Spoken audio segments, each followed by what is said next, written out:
En esta presentación continuamos con el curso de Físico-Química, la parte de soluciones para más de un componente volátil. Comenzamos con la solución binaria donde ambos componentes son volátiles. X1 más X2 sigue siendo igual a 1. Estas son las fracciones molares de los componentes 1 y 2 en la fase líquida. La presión 2, que se refiere al componente 2 en la fase vapor, sigue siendo definida por la ley de Raoult en función de X2 o bien de X1. Si la presión total sobre la solución es P, entonces podemos definirla como la suma de las presiones parciales en función de la ecuación anterior. También podemos expresar P, la presión total, en función de las fracciones en la fase vapor, que para esto utilizábamos la letra Y. La fracción del componente 1, Y1, sería igual a la presión parcial del componente 1 entre la presión total. Si además utilizamos las expresiones que ya pusimos anteriormente para la presión 1 y para la presión total, podemos sustituir en la expresión Y1, quedando de la siguiente manera.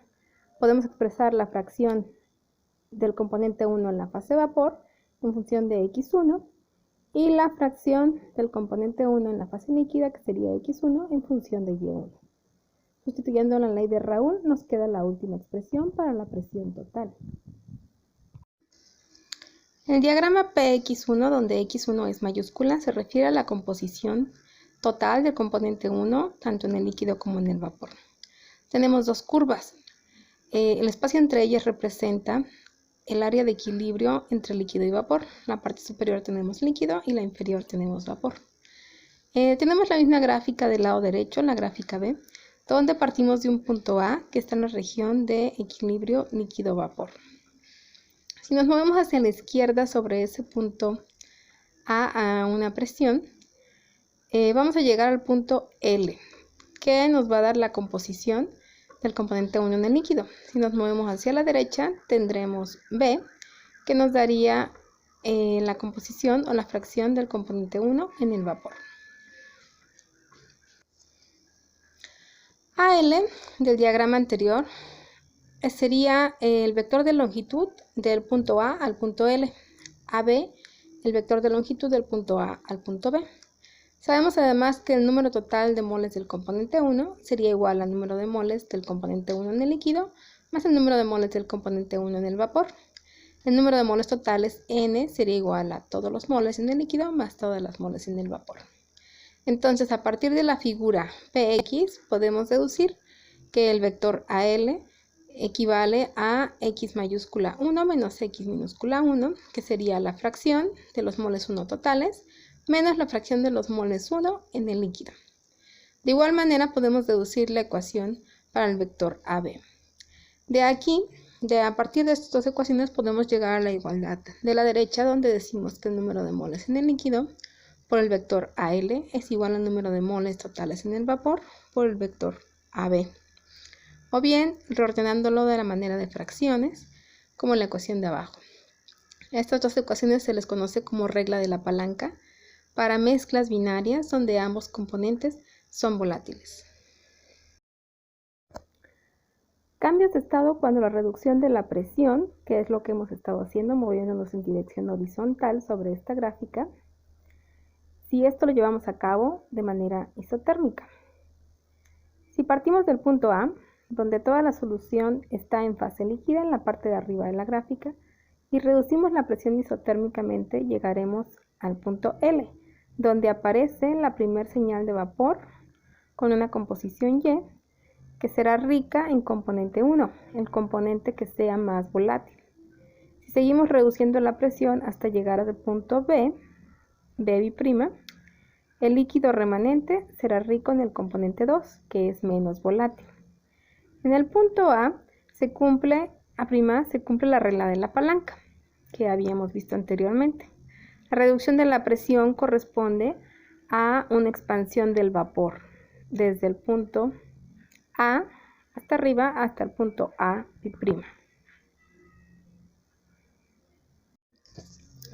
Lo que observamos es que a medida que vamos reduciendo la presión, el líquido va enriqueciéndose en el componente menos volátil, ya que el más volátil se evapora. Es decir, que la fase vapor se enriquece primariamente en el componente más volátil. Esta es la base de un método de separación de mezclas conocido como destilación isotérmica. ¿Por qué elegir este método de separación de soluciones? Creo que la idea más evidente sería calentar la solución. Y aquí estamos hablando de mantener fija la temperatura. Bueno, este tipo de método de separación se elige si el tratamiento térmico puede dañar alguno de los componentes que nos interesa en la mezcla, o bien si el cambio de temperatura provocará alguna reacción química no deseada. Este método se aplica a soluciones ideales cuando otros métodos no son apropiados.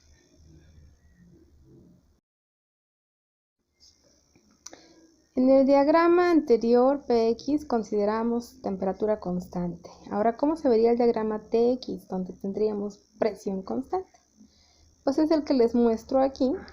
Si se fijan, es muy similar al diagrama Px. Tenemos dos líneas también que representan los primeros vestigios de formación de líquido o bien de vapor. Un área entre estos que representa la zona de equilibrio líquido-vapor. Pero lo que cambia es que ahora tenemos el vapor en la parte superior y el líquido en la parte inferior. Esto es bastante intuitivo si pensamos que a mayor temperatura tendremos vapor y a menor temperatura tendremos líquido. Podemos decir en general que son similares en diagrama Px. Ahora, el punto A del que partíamos se encuentra en la parte inferior. Partiríamos de una mezcla líquida, una solución líquida. Y al ir aumentando la temperatura, llegaríamos a los primeros vestigios de vapor sobre la línea de líquido, la curva de líquido. Y así sucesivamente, al ir aumentando la temperatura, pasaríamos a equilibrio líquido-vapor y finalmente a vapor. Para este caso, las relaciones de temperatura como función de la fracción x1 y temperatura como función de las fracciones y1 en vapor no son tan sencillas como las de Px, pero pueden determinarse experimentalmente o bien por la ecuación de Clapeyron.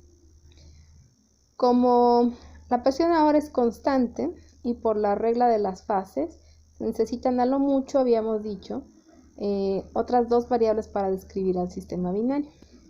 Estas variables pudieran ser cualquiera de las siguientes: temperatura, fracción 1 en el líquido, fracción 1 en el vapor, fracción 2 en el líquido, fracción 2 en el vapor. Cada punto de este diagrama, del diagrama Tx, al igual que cada punto en el diagrama Px, se refieren a un estado del sistema de solución binaria ideal. Cada punto es un estado posible de mi sistema. Bueno, hasta aquí la parte de teoría. Gracias por su atención. Y vamos a ver ahora algunos ejercicios.